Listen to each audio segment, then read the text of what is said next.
எருசலேமிலிருந்து எரிகோவுக்கு பிரயாணம் பண்ணுகையில் கள்ளர் கையில் அகப்பட்டு குற்றுயிராய் விடப்பட்டான்.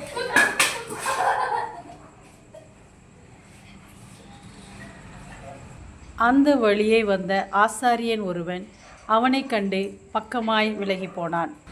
பின்பு அந்த வழியே வந்த லேவியன் ஒருவன் அவனை கண்டு பக்கமாய் விலகி போனான். பின்பு அந்த வழியே வந்த சமாரியன் ஒருவன் அவனை கண்டு மனதுருகி குற்றுயிராய் விடப்பட்ட அவனுடைய காயங்களில் எண்ணெய் பூசி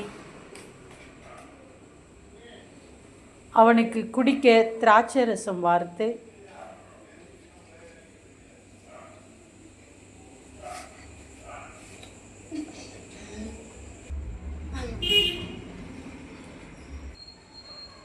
தன்னுடைய சுய வாகனத்தின் மேல் அவனை ஏற்றி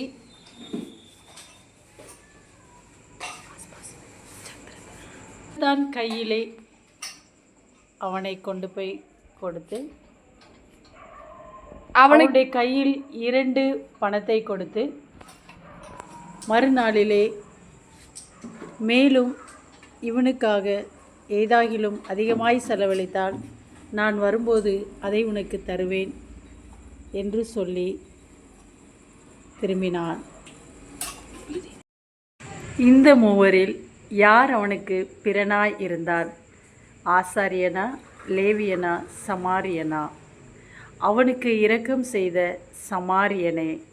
நாமும் இந்த நல்ல சமாரியனைப் போல இருப்போம்.